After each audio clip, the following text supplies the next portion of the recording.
Pour moi 130 c'est suffisant, après c'est vrai que pour certaines personnes qui sont à l'aise en conduite, aller jusqu'à 150 ça peut être pas mal, mais moi 130 ça va. C'est pas révolutionnaire de 1. Pour limiter les accidents et tout ça, c'est pas la bonne solution, franchement. Pour ma part, on est bien là. Sur la limitation de vitesse, on est bien. Moi, je pense que c'est une bonne chose. Dans les autoroutes, dans d'autres pays ou avec des vitesses bien supérieures aux nôtres, c'est là qu'il y a le moins d'accidents. Il y aura moins de personnes qui rouleront tout doucement sur les autoroutes, ce qui est très dangereux parfois. On sera plus concentré sur la route, on s'endormira moins. C'est bien et pas bien. Je pense qu'il y a des risques d'accident à 150 qu'il faudrait garder à 130.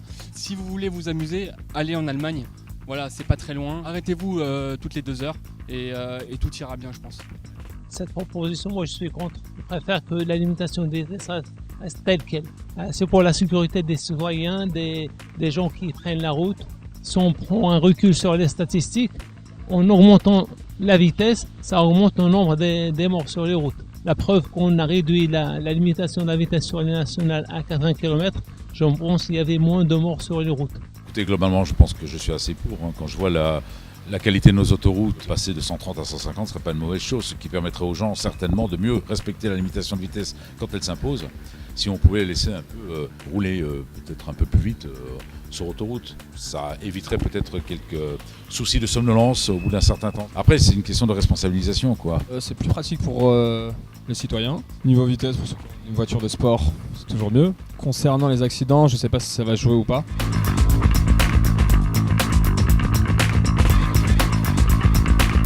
Moi je trouve pas forcément que ce soit une bonne idée parce que du coup c'est un peu la porte ouverte à toutes les occasions et on va dépasser les vitesses sans forcément faire attention parce qu'on perd plus de points, donc l'amende on la paye, mais ce qui nous freinait entre guillemets à respecter les limitations, c'était surtout de perdre des points. Donc là, le fait qu'on le retire, moi je suis pas forcément pour. C'est bien de ne pas perdre des points, mais c'est bien aussi de dire aux gens de faire plus attention et tout ça, et de responsabiliser les gens plus un peu, et non de les punir et tout ça.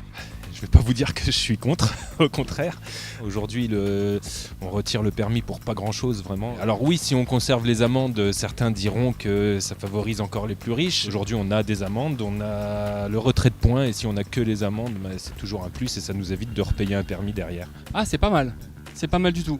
Quand on se fait flasher par exemple à 137 au lieu de 130, on se fait retirer 1 point. Je trouve ça ridicule, complètement. On n'est pas tout le temps fixé sur le compteur, on préfère regarder la route. C'est plus intelligent de nous laisser une petite marge d'erreur et ne pas nous sauter tout de suite au cou à chaque fois qu'on dépasse un tout petit peu.